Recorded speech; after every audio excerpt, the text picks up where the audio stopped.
2023년 9월 3일 청소년부 주일예배에 오신 여러분을 환영합니다. 그럼 우리 사도신경 예외 PPT 있어요. 사도신경으로 신앙 고백하심으로 화면에 나오면은 할게요. 밑에 PPT 하나는 예외 PPT고 하나 생략해요.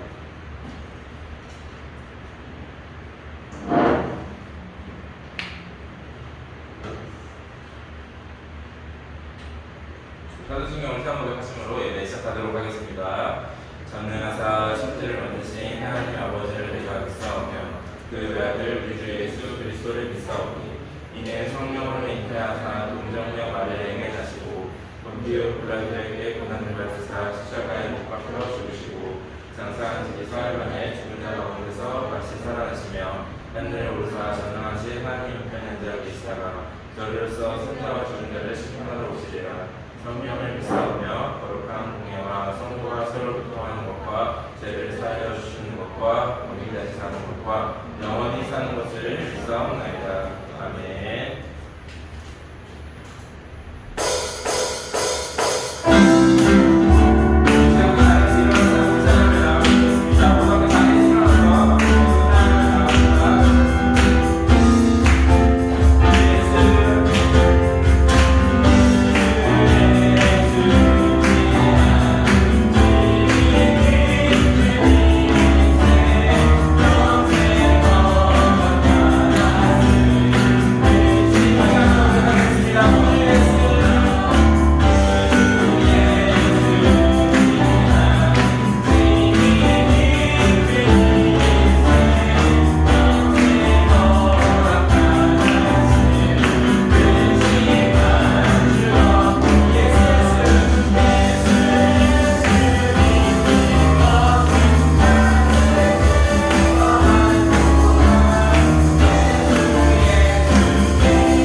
주님만 바라보는 그런 삶을 살 수 있도록 도와주시옵소서.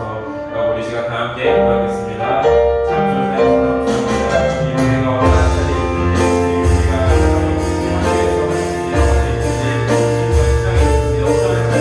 있는데 우리가 하나님께서 어떤 자리에서는 어떤 상황에서는 주님을 예배하며 주님을 바라보는 정말 지금 우리가 서 있는 그 자리에서 주님을 바라볼 수 있도록 도와주시옵소서.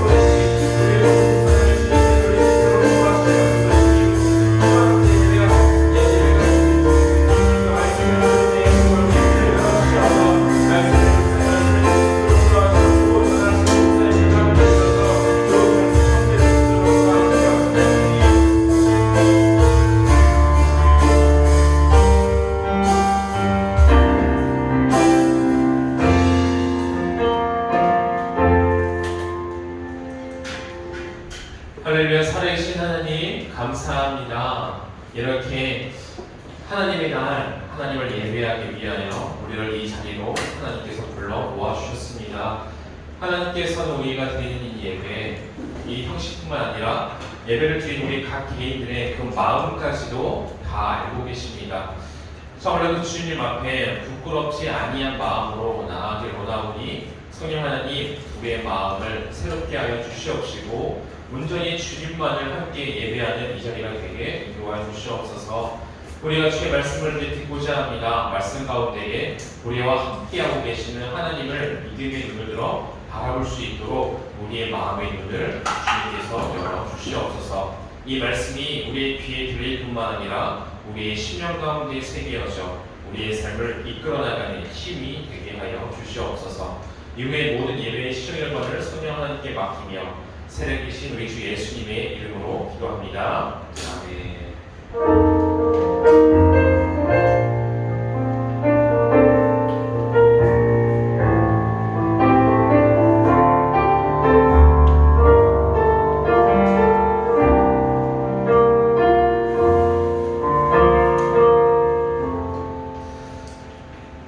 네, 여러분 반갑습니다.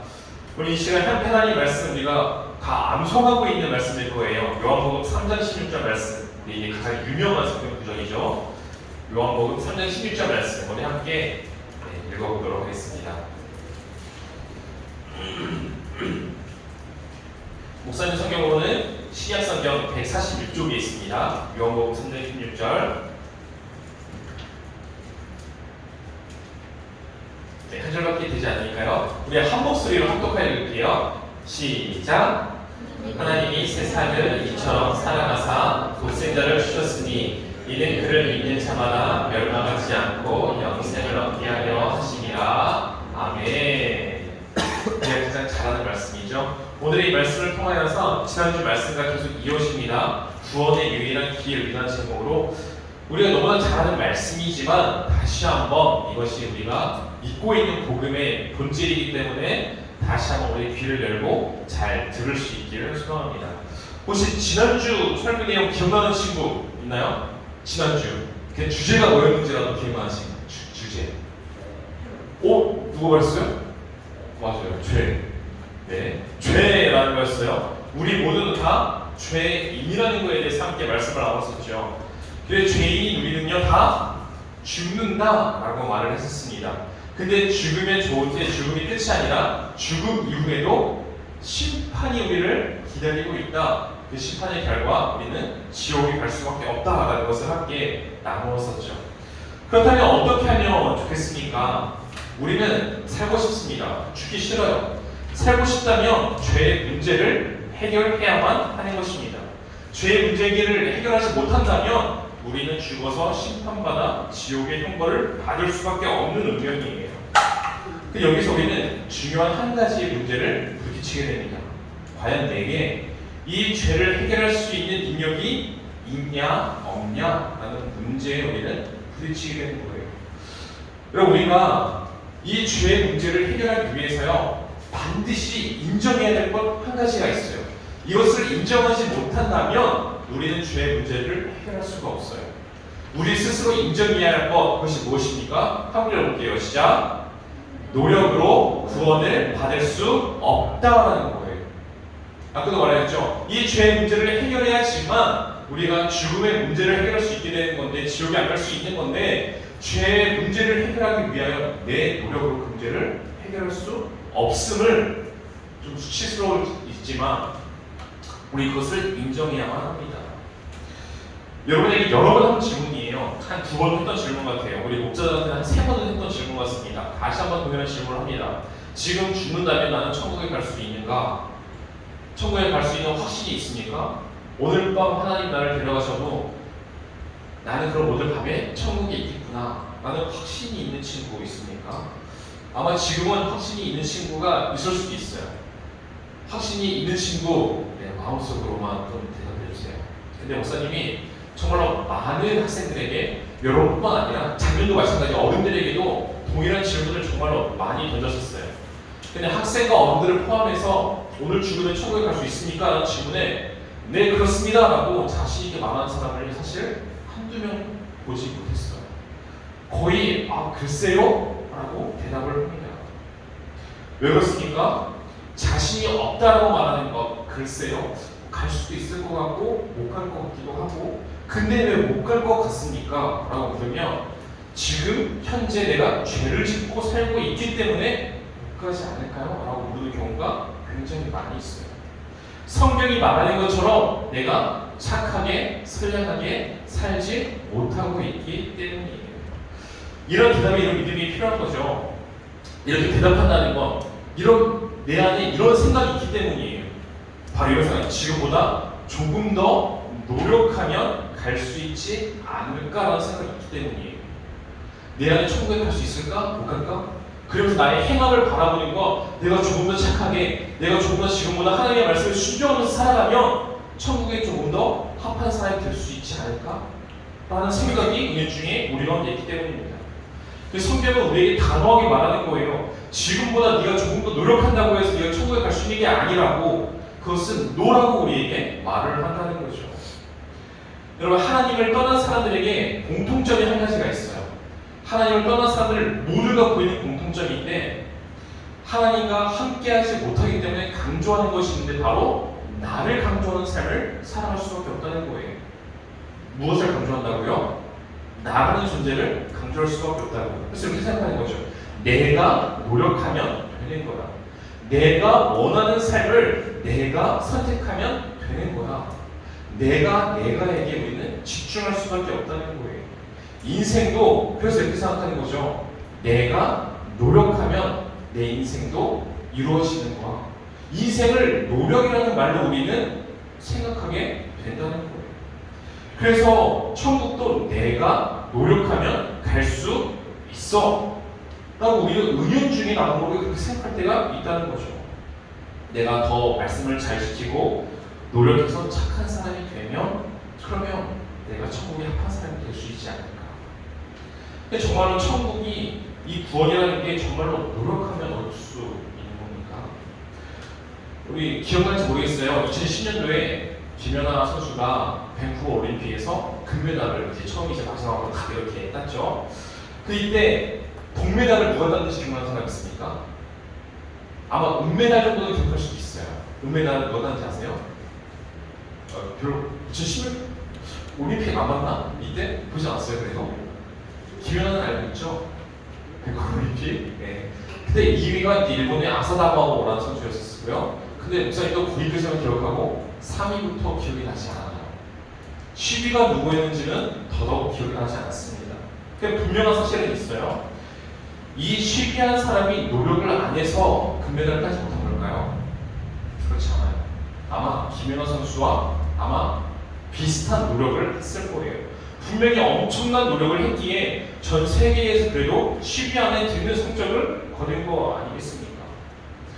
아마 똑같은 노력을 했는데, 그렇다면 누구는 금메달인데 누구는 10위 안에 그 이름도 이제 역사에 남지 못하는 그러한 운명이 된 걸까요? 그것을 가른 차이는 한 가지예요. 바로 재능이라는 차이입니다. 우리 에디슨이 유명한 말을 하죠. 우리가 잘 아는 말, 천재는 99%의 노력과 1%의 재능으로 이루어진다. 이 말을 듣고 우리는 이걸 어떻게 해석해요? 맞아. 중요한 건 노력이지 재능이 아니야. 열심히 노력하면 나도 이제 성공할 수 있구나 라고 생각하는데, 이건 사실은 듣고 싶은 대로 이걸 듣는 거예요. 에디슨이 말한 목적은 이게 아니었어요. 이 이야기의 결론이 노력하면 너도 성공할 수 있어 라는 걸 말하기 위해서 이 말을 한 게 아니에요.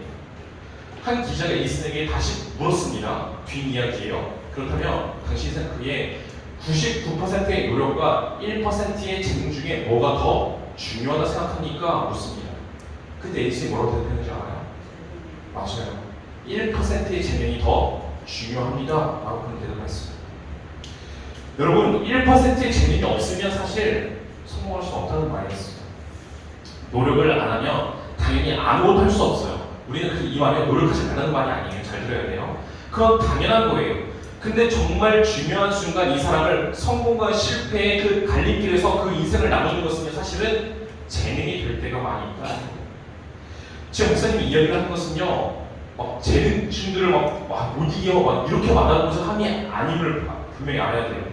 이 말을 하려는 게 아니라 우리는 최선을 다해서 우리 삶에서 노력해야 합니다. 1등이 전부가 아니더라도 사실 재능이 있는 사람보다 없는 사람이 훨씬 많이 있기 때문에 우리는 노력해야만 합니다. 근데 우리가 중요하게 생각할 것은 구원에 있어서 노력하면 그래도 내가 뭔가를 이룰 수 있지 않을까라는 생각을 철저히 우리는 버릴 수 있어야 된다는 거예요.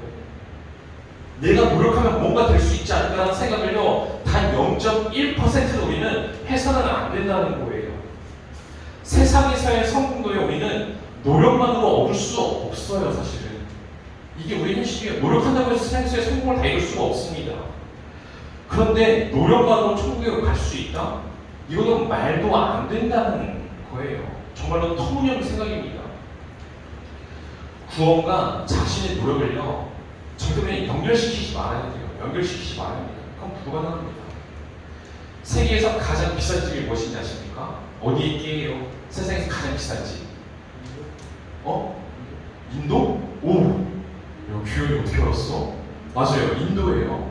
미국에 있지 않아요. 세상에서 가장 비싼 집은 인도에 있는 이 안틸라라는 이 집이에요. 우리 돈으로 약 2조 원 가량 하는 집입니다. 굉장히 비싸죠. 2조 원. 방이 6,000개이고 헬기장이 9개가 있고 이 건물이 실내인데도 그 안에 공중정원이 있대요. 이 집안에서 일하는 사람만 600명이 넘습니다. 질문합니다, 여러분. 지금부터 여러분이 코피 쏟아가면서 열심히 공부하고 노력한다고 해서 이런 집을 살 수 있을까요? 못 사요. 사실 못 삽니다. 아무리 내가 좋은 대학에 들어가도요, 그래서 내가 좋은 기업에 막 우리나라를 뛰어넘어서 내가 유학해서 막 구글에 입사하고 애플에 입사해도요, 이런 집 살 수 있을까요? 아니요. 대부분은 사실 못해요. 그런데 천국은 사람의 손으로 지은 이 이중자리의 집과는 여러분 비교할 수 없는 곳이에요. 그곳에는 영원한 생명이 있습니다. 이 이중자리의 집을 소유하고 있는 사람은 죽지 않을까요? 아니요. 유독 죽게 되어 있어요. 근데 천국은요, 완전한 삶이 있는 곳입니다. 세계에서 제일 갑부가 자신의 수십조 원의 재산을 이 사회에 기부하는 선행을 베푼다 할지라도 가질 수 없는 집이 바로 이 천국이라는 거예요. 근데 천국을 내가 이 세상에서 노력한다고 해서 가질 수 있을까? 그거는 불가능하다는 거죠. 착한 일을 좀 한다고 해서 천국을 소유할 수 있는 게 아니라는 거예요. 혹시 한 가지 질문합니다. 여러분, 최근에 착한 일 한 적 있어요? 현우야, 최근에 착한 일 한 적이 있니? 혹시 이번 주에 기억나는 착한 일? 시영아, 착한 일 한 거 기억나는 거 있어? 물어보지 않을게. 혹시 착한 일 한 거 기억나는 사람? 그래도 나 이거 착한 일 했지. 사실 오늘 목사님 설교를 준비하면서 스스로에게 물어봤어요. 난 뭐 착한 일 하고 있나? 근데 목사님도 별로 없어요. 뭔가 착한 일을 별로 하고 있지는 않아요. 우리는 별로 그렇게 머릿속에 떠오르지도 않습니다. 매일같이 착한 일을 하다가 그렇게 노력하다가 주변 사람도요, 천국을 가질 수 없어요. 착한 일을 그렇게 하지도 않고 있는 우리가 천국을 내 노력으로 가질 수 있겠습니까? 그럴 수 없다는 거예요. 목사님이 여러분에게 이 말을 하는 건요, 길을 줄이고자 하는 게 아니에요. 우리는요, 확실히 한 가지를 분명히 인정해야만 한다는 거예요. 그 인정해야 할 사실이 뭐라고요? 내 노력으로 천국을 소유할 수 없다는 사실을 우리는 분명히 처절하게 깨닫고 알아야만 해요. 그래야지만 복음의 본질을 우리가 알 수 있게 되기 때문입니다. 그럼 어떻게 해야 될까요? 내가 발버둥을 쳐도 천국을 소유할 수 없다면 심판받을 수밖에 없는 운명이라면, 노력으로 안 된다면, 그럼 우리는 어떻게 해야 될까요? 바로 이 질문이 우리에게 있어야 돼요. 그럼 어떻게 합니까? 도대체 어떻게 합니까? 우리는 할 수 있는 게 아무것도 없어요. 나는 할 수 있는 게 아무것도 없어요. 그럼 어떻게 해야만 하는 겁니까? 예수님께서도 이렇게 말씀하신 적이 있잖아요. 지난번에 한번 설교했던 부분인데 누가복음 18장 25절 말씀 함께 읽어보겠습니다. 시작. 낙타가 바늘기로 들어가는 것이 부자가 하나님의 나라에 들어가는 것보다 쉬운 일을 하시니 아멘.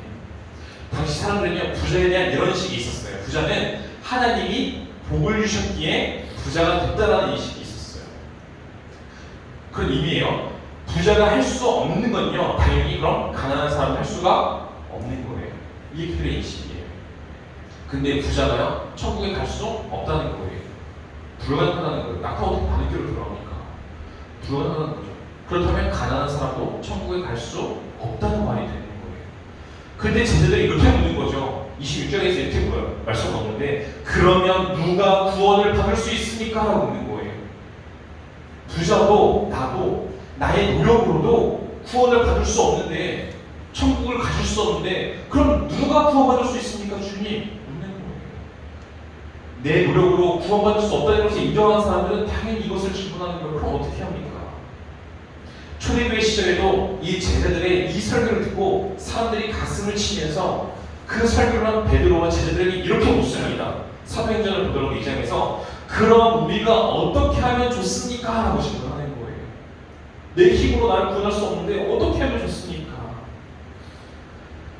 우리는 도저히 빠져나올 수 없는 죄의 늪지대에 우리가 빠져 있습니다. 나오기 위해서 노력하고 힘을 쓸수록 우리는 그 늪지대에 더 깊이 빠져들 뿐이에요. 그때 우리가 할 수 있는 행동은 단 한 가지밖에 없어요. 움켜쥐고 있는 것을 다 내려놓고 하나님께 살려달라고 외치는 것밖에 없어요. 왜요? 내가 할 수 있는 게 아무것도 없으니까 누군가 나를 도와줘야 되는 거죠.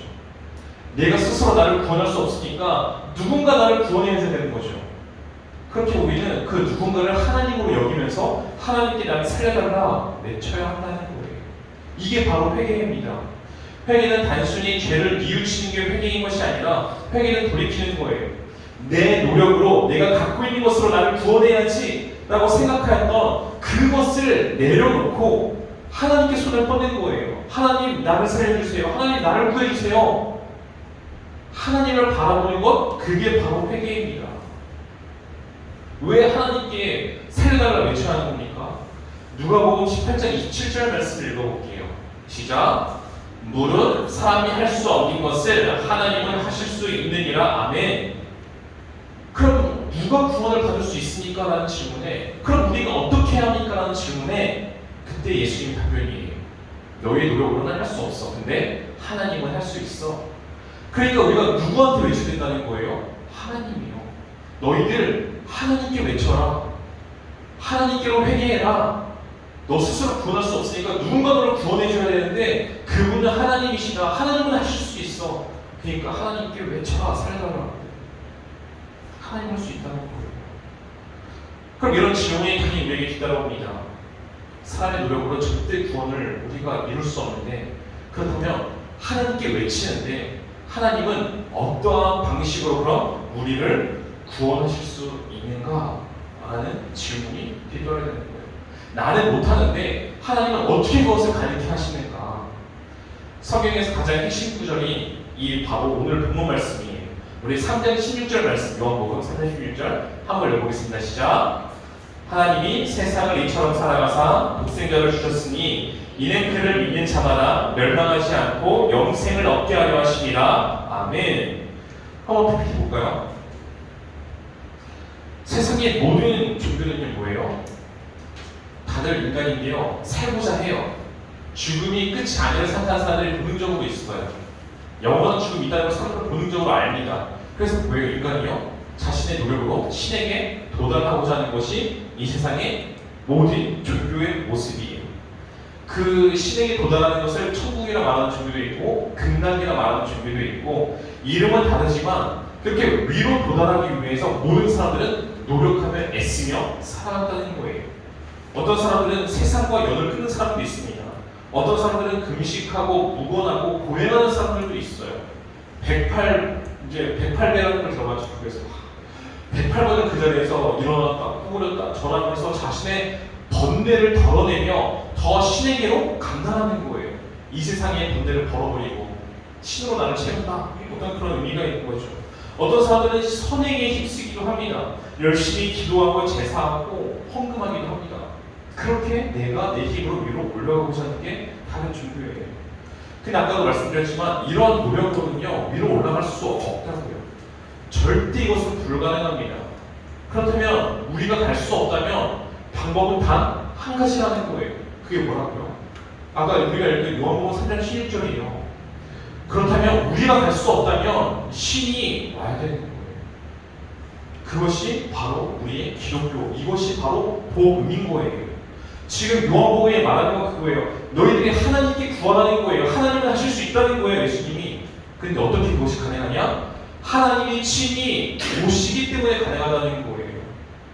인간의 몸을 입고서 하나님이 친히 이 땅 가운데 오십니다. 이게 복음이에요. 왜 오십니까? 우리를 구원하고자 오시는 거예요.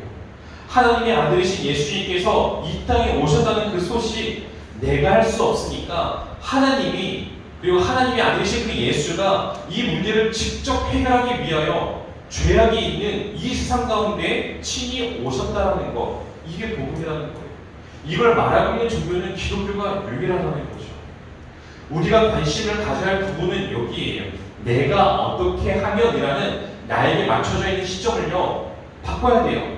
이 땅에 오신 예수님께서 그럼 어떻게 행하셨는가 나를 구원하기 위해 나에게서 예수님께로 우리의 시점이 바뀌어야만 합니다. 그래야지만 이 복음의 본질을 우리는 알 수 있다는 거예요.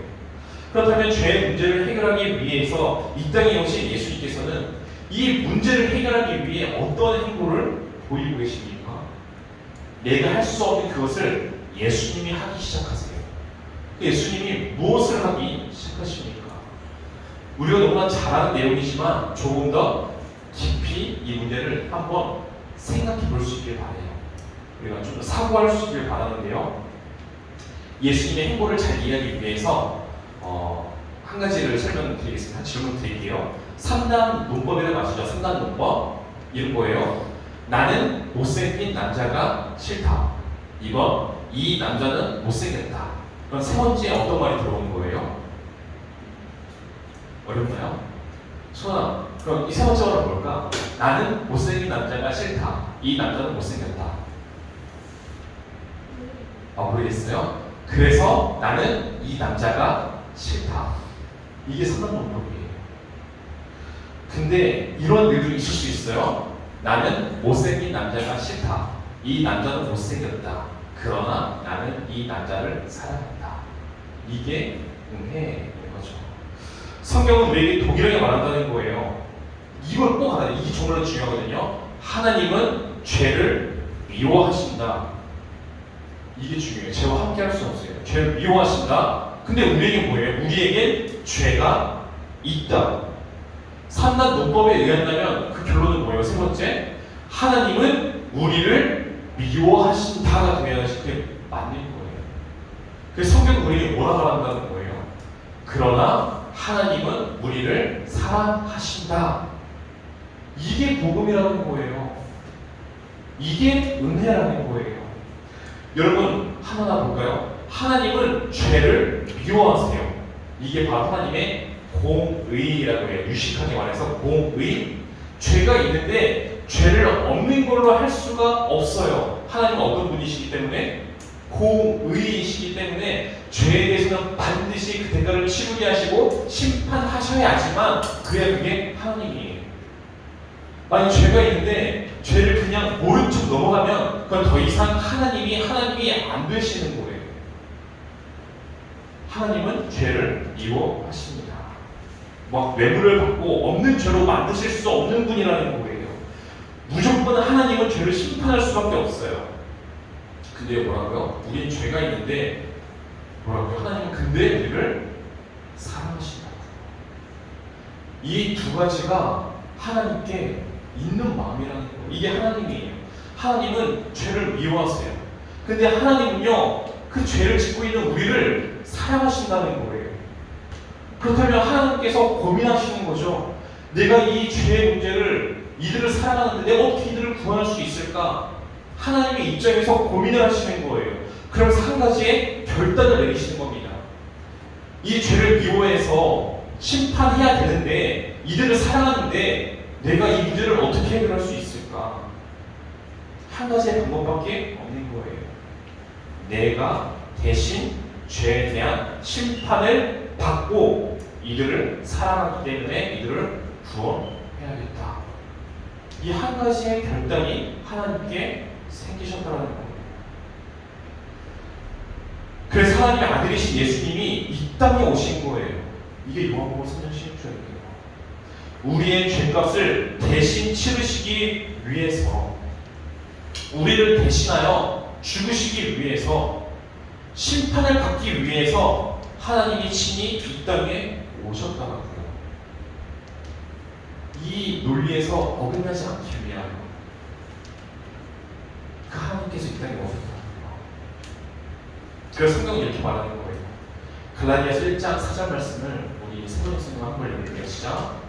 예수 그리스도께서는 하나님 우리 아버지의 뜻을 따라 우리를 이 악한 세대에서 건져주시려고 우리의 죄를 대속하기 위하여 자기 몸을 바치셨습니다. 베드로전서 2장 24절도 읽어보겠습니다. 시작. 그는 우리 죄를 그의 몸에 몸소 지시고 나무에 달리셨습니다. 그가 매를 맞아 상함으로 여러분이 나음을 얻었습니다. 아멘. 예수님께서 내가 받아야 하는 심판은 무조건 있어야 돼요. 그냥 그 심판을 예수님이 대신 당하셨다고요. 고통받으셨다고요. 그가 내 죄인을 처형하는 십자가에 우리를 대신하여 달리셨다고요. 여러분, 이게 이해가 안 되는 거예요. 하나님이 인간이 되셨다는 게 이해가 됩니까? 인간이 되지 않아요. 그 하나님께서, 이 천지 창조를 하신 하나님께서 피조물이 인간의 손에 죽임을 당하셨다는 게 이해가 되십니까? 이해할 수 없어요. 심지어 하나님께서는 자신을 죽인, 자신의 독생자 예수를 죽인 그 인간들을 위해서 이렇게 행동하셨대요. 그게 이해가 됩니까? 이게 이해가 되지 않는 거예요. 이해할 수 없습니다. 그러나 이게 사실이에요. 우리의 머리로는 이해할 수 없지만 이것이 사실, 실제로 우리에게 행하신 하나님의 그 사랑의 행동이셨다는 거예요. 이유는 단 한 가지입니다. 그만큼 우리를 사랑하셨다라는 거예요. 그만큼 우리를 사랑하셨다. 우리에게 필요한 것은 이것입니다. 그 사실을 믿기만 하면 되는 거예요. 하나님을 찾는 건요, 하나님을 믿는 거예요. 예수님께서 나를 구원하기 위하여 하나님 이런 이해할 수 없는 사랑으로 우리에게 그 사랑을 표현하셨구나. 그 사건을, 그 사실을 믿는 것. 그 믿음이 바로 우리를 구원으로 인도하는 유일한 길이라고 말하고 있습니다. 여러분, 하나님이 우리를 미워하셔서 심판하셔서 사실 우리는 할 말이 없는 존재들이에요. 우리가 하나님을 싫다고, 우리가 하나님을 대적하고, 우리가 하나님을 떠난 사람들이기 때문이에요. 근데 그런 우리를 용서하시고, 우리를 용서하시기 위하여 대신하여 자기의 아들을 십자가에 죽이신 그 하나님의 사랑, 이 이해할 수 없는 사랑을 우리가 믿음으로 받아들이기를 소망합니다. 그렇게 한 가지 마지막으로 질문합니다. 아까 했던 질문, 내가 죽어서 천국에 갈 수 있습니까? 오늘 밤 죽으면 천국에 갈 수 있습니까? 여러분, 구원 받았습니까? 절대로 나를 보지 않길 바라요. 내 노력을 생각하지 말아요. 단 0.01%도 내 노력으로 충분할 수 없으니까. 우리가 봐야 할 분은 누구라고요? 예수님이라고요.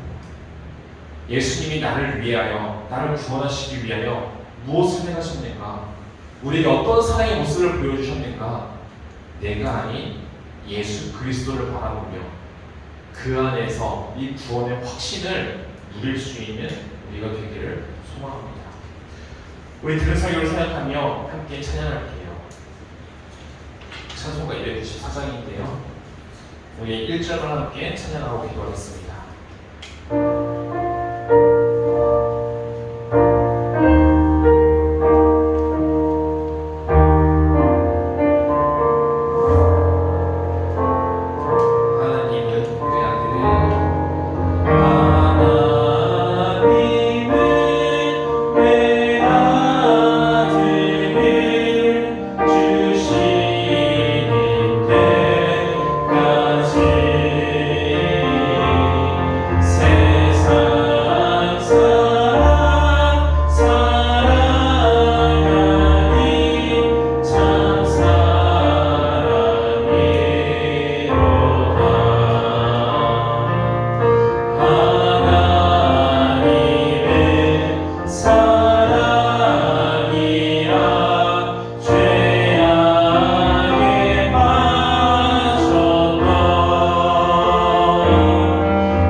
예수님의 그 마음을 한번 헤아리며 기도할 수 있게 바랍니다.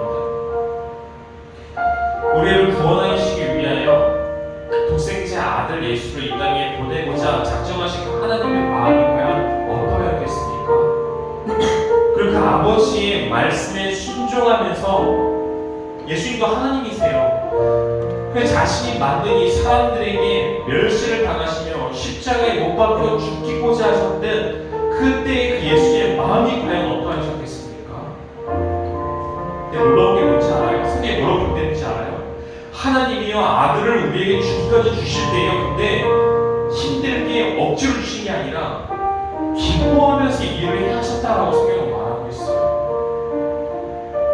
우리를 향한 그 사랑이 얼마나 크신지 느껴지십니까? 이 예수의 그 죽음으로 인하여 우리가 구원받는 그것이 너무나 하나님께 행복하여서 기쁨으로 기뻐해 주셨다고 말하고 있어요. 이 사랑의 크기가 여러분 그려지십니까? 우리는 그런 사랑을 받은 자들이에요. 이 시간 기도할 때에는 하나님 이 사랑을 내가 알게 해주세요. 그러니까 머리로 아는 게 아니라 사랑은 내 마음으로 이해해야 되는 거잖아요. 머리가 아니라 이 하나님의 사랑이 머리로 알고 끝나고 넘어가는 것이 아니라 내 마음으로 그 사랑을 받아들이고 알고 나 또한 그 하나님을 사랑한다 고백할 수 있는 내가 될 수 있게 해주세요. 더 이상 나를 바라보는 것이 아니라 나에게 그런 사랑을 베풀어 주신 하나님을 바라볼 수 있는 내가 될 수 있게 해달라고 이 시간에 기도하겠습니다. 하나님의 살아계신 하나님 감사합니다. 하나님 아버지의 한 시간 하나님을 온전히 바라봅니다. 아버지는 무엇을 아버지 주님께 아버지 마음을 기도하기 원합니다. 아버지 하나님의 마음을 조금도 내가 알기 원합니다. 하나님 나를 어떻게 생각하시는지 하나님 나를 얼마나 사랑하시는지 아버지 그 사랑을 알기 원합니다. 우리가 주님 되었을 때에 하나님을 떠났을 때에 하나님으로부터 반역을 했을 때에 그럼에도 불구하고 나를 구원하시기 위해서 자신의 아들 독생자를 십자가에 기쁨으로 기꺼이 아버지 내어주신 아버지 마음 그 사랑을 아버지 알기 원합니다. 그 사랑의 깊이를 깨닫기 원합니다. 아버지여 머리가 주시옵소서. 하나님의 사랑을 마음으로 깨달을 수 있도록 인도하여 주시옵소서. 아버지 오늘 이 말씀을 통하여서 우리를 향한 하나님의 그 사랑을 다시 한번 나누게 하시니 진정으로 감사합니다. 아버지여 하나님은 나를 사랑하신다. 이 성경이 그것을 누누이 말하고 있고 우리 또한 그것을 알고 있습니다. 독생자를 십자가에 아낌없이 내어주신 그 사랑에 대해서 우리는 정말로 100번, 수백 번을 들으면서 지금 이렇게 신앙생활을 하고 있습니다. 근데 우리를 향한 그 사랑이 정말로 내 마음에 와닿고 있는지요? 간절히 소망하는 것은 날 향한 그 하나님의 마음이 사랑이 나의 마음에 와닿는 은혜가 있도록 인도해 주시옵소서. 그래서 더 이상 나를 바라보는 것이 아니라 하나님을 바라볼 수 있는 인생들이 우리들이 될 수 있도록 도와주시옵소서. 찬양의 고백처럼 이 하나님의 마음을 알기에 그 하나님의 사랑을 하늘을 두루마리 삼고 바다를 먹물 삼아도 내가 차마다 기록할 수 없습니다라고 그 사랑을 간절하게 고백할 수 있는 우리들이 되도록 인도하여 주시옵소서. 감사하고 살아계신 예수 이름으로 기도합니다. 아멘. 우리 준비하는 거 하나님께 드리겠습니다.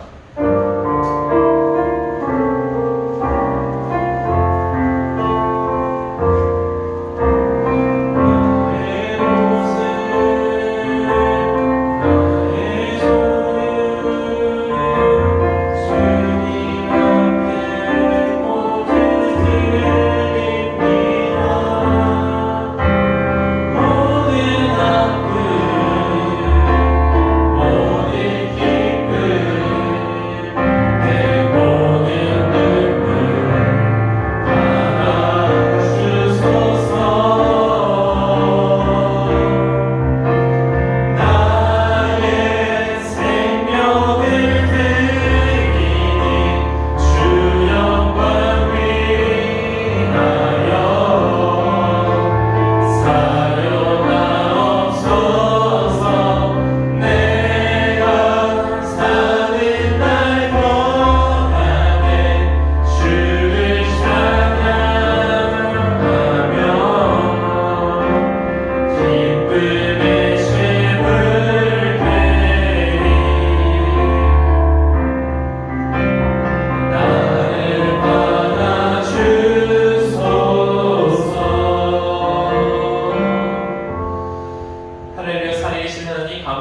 때마다 우리가 주의 전에 모여 예배를 드리기 전 나를 자기의 목숨보다 사랑하신 하나님의 그 크신 사랑을 알아 그 사랑하는 마음을 이곳에 담아 아버지 주 앞에 우리도 고백으로서 보답으로 올려드립니다.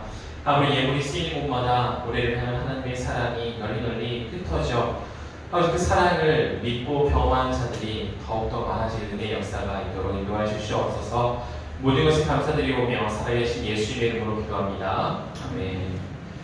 이제 우리 주 예수 그리스도의 은혜와 독생자를 기쁨으로 아낌없이 내어주신 하나님의 그 지극하신 사랑하심과 성령님의 내주 감동과 역사하심이 우리를 구원하시기 위하여 죄를 미워하신 그분이 우리를 사랑하시기에 결국 자신의 독생자 죄가 없으신 예수를 우리를 대신하여 심판대 위에 올려놓으신 하나님의 사랑, 그 하나님의 사랑이 내 마음에 더욱더 깊이 와닿기를 원합니다. 주님이라며 주의 은혜를 구하며 주 앞에 나아가는 모든 주의 이 가족들 머리 위에 우리 삼행교회와 이 지역과 연합 모든 주의 백성들 머리 위에 이제로부터 영원토록 함께 계실지어다.